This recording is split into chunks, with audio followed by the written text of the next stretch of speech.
오늘은 열왕기하 22장 말씀입니다. 히스기야는 하나님 앞에 정직하게 행한 훌륭한 왕입니다. 그러므로 그의 자녀도 마땅히 경건할 것이라 여기지만 실상 그의 아들 므낫세는 유다 역사상 최악의 왕이었습니다. 믿음의 집안에서 어떻게 하나님을 대적하는 반항아가 나올 수 있는가? 부모는 도대체 뭘 했나라는 그런 의문을 품게 됩니다. 이런 시선은 말씀 앞에서 하나님의 공의와 인간의 책임을 놓치지 않으려는 그런 신앙적 고민에서 비롯된 것이라 하겠습니다. 그러나 성경의 관점은 책임 규명과 정죄가 아니라 회복과 은혜에 있습니다.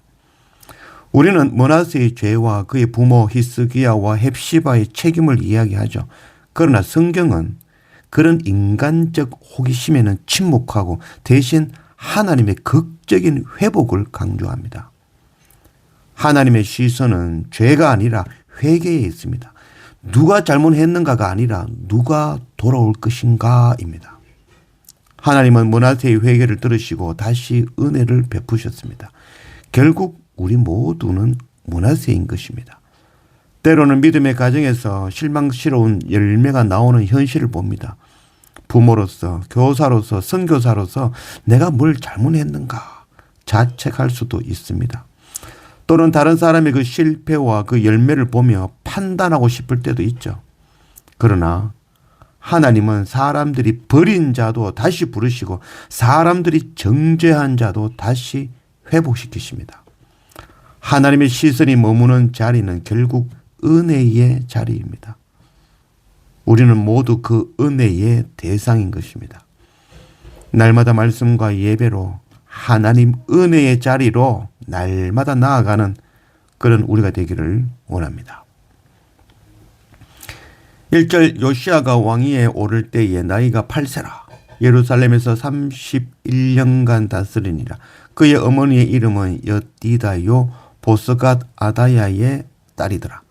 요시야가 여호와 보시기에 정직히 행하여 그의 조상 다윗의 모든 길로 행하고 좌우로 치우치지 아니하였더라. 므낫세 왕을 이어 아몬이 왕이 되었지만 2년 만에 죽고 또 그 뒤를 이어서 유다 16번째 요시야가 왕이 되어 31년간 유다를 다스렸습니다. 요시야 왕이 오늘 정직한 왕이라고 이야기하죠. 이는 죄가 없다는 말이 아니라 요시야 왕은 자신이 죄인이라는 것을 알고 하나님 앞에 긍휼을 구하며 하나님의 은혜의 자리로 날마다 나아간다는 것이죠. 그것을 하나님께서는 정직한 왕이다, 좌우로 치우치지 않은 왕이다 라고 칭해 주시는 것이죠. 이것을 모범적으로 가장 잘한 왕이 바로 다윗이죠. 다윗은 죄를 지으면 곧장 하나님 앞에 엎드리는 거죠. 너무 잘 엎드리는 것이죠. 그것을 하나님께서는 어휴 내 마음에 합한 자다라고 칭해 주신 것이죠. 3절 요시야 왕 18째 해에 왕이 무슬람의 손자 아살리아의 아들 서기관 사반을 여호와의 성전에 보내며 이르되 너는 대제사장 힐기야에게 올라가서 백성이 여호와의 성전에 드린 은 곧 문지킨 자의 수납한 은을 계산하여 여호와의 성전을 맡은 감독자의 손에 넘겨 그들이 여호와의 성전에 있는 작업자에게 주어 성전에 부서진 것을 수리하게 하되. 요시야 왕은 자신이 죄인한 것을 깨닫고 아는 자죠. 그래서 날마다 자신을 죽이고 하나님 앞에 예배로 성전으로 나아가는 자이죠. 그래서 날마다 성전으로 나아가는 그 성전을 보면서 가장 먼저 한 일이 허물어진 성전을 다시 재건하고 수리하는 일이었죠. 예배가 회복되는 것이 바로 모든 일의 시작점입니다. 날마다 말씀과 예배가 회복되는 그런 우리가 되기를 원합니다.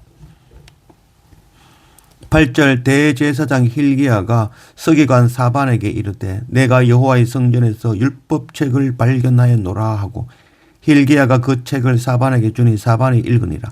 또 서기관 사반이 왕에게 말하여 이르되 제사장 힐기야가 내게 책을 주더이다 하고 사반이 왕 앞에서 읽으매 왕이 율법책의 말을 듣자 곧 그의 옷을 찢으니라. 너희는 가서 나와 백성과 온 유다를 위하여 이 발견한 책의 말씀에 대하여 여호와께 물으라. 우리 조상들이 이 책의 말씀을 듣지 아니하며 이 책이 우리를 위하여 기록된 모든 것을 행하지 아니하였으므로 여호와께서 우리에게 내리신 진노가 크도다. 하나님의 성전을 수리하던 중에 하나님의 말씀 율법책을 발견하였습니다. 율법책을 발견한 것, 말씀을 발견한 것이 대단한 일이 된 것은 그 당시에는 말씀이 없는 시대였다는 것을 반증하는 것이죠. 오늘날도 동일하죠. 오늘날 성경이 넘쳐나지만 정작 우리 안에도 참 말씀이 없는 시대가 되고 있는 것입니다. 아모스 8장 11절 주 여호와의 말씀이니라. 보라 날이 이를지니라. 내가 기근을 땅에 보내리니 양식이 없어 주림이 아니며 물이 없어 가람이 아니요 여호와의 말씀을 듣지 못한 기간이라.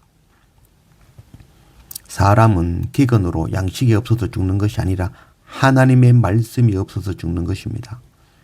요시야 왕은 26살이 되어서 처음으로 읽어보는 그 하나님 말씀 앞에 엎드렸습니다. 말씀이 말씀 그대로 선포되고 말씀의 영광이 회복되고 말씀의 능력이 역사하여 가슴을 찢고 회개할 때 우리 가운데 참다운 개혁과 회복이 일어나는 것입니다. 하나님의 말씀을 듣고 요시야는 자신의 옷을 찢었습니다. 옷을 찢는다는 것은 회개와 재앙이 닥쳐올 때 하는 행동이죠. 요시야 왕은 그 율법책의 말씀을 듣고 말씀대로 행하지 않은 그 유다와 자신과 백성들을 향하여 하나님의 심판받을 수 있는 그런 심각한 상황을 깨달은 것이죠. 말씀을 듣고 적극적으로 확인하며 하나님께 묻고 말씀에 따라 행할 것을 준비한다는 것이죠. 이런 모습이 하나님 앞에서 요시야 왕이 선하다 칭함을 받는 요인인 것입니다. 말씀을 듣고 적극적으로 반응하며 행동하는 그런 우리가 되기를 원합니다. 오늘날 복잡하고 빠른 혼돈의 시대에 바른 길로 가려면 성경책, 하나님의 말씀을 가까이 하는 길 외에는 없죠. 성경을 힘써 읽고 듣고 연구하고 배우고 묵상해야 되는 것입니다. 그리고 그것을 마음에 새기고 우리 자녀에게 부지런히 가르쳐야 되는 것입니다. 그래서 말씀을 배워 하나님의 세계관으로 살아가는 그런 우리가 되기를 원합니다. 우리 안에 하나님 말씀의 창조가 일어나고 개혁이 일어나기를 간절히 원합니다. 오늘 말씀과 같이 먼저 성전된 우리가 깨끗이 청소되고 날마다 말씀과 예배로 나의 죄를 깨닫고 회개하며 하나님 그 은혜의 자리로 날마다 나아가는 그런 우리가 되기를 원합니다.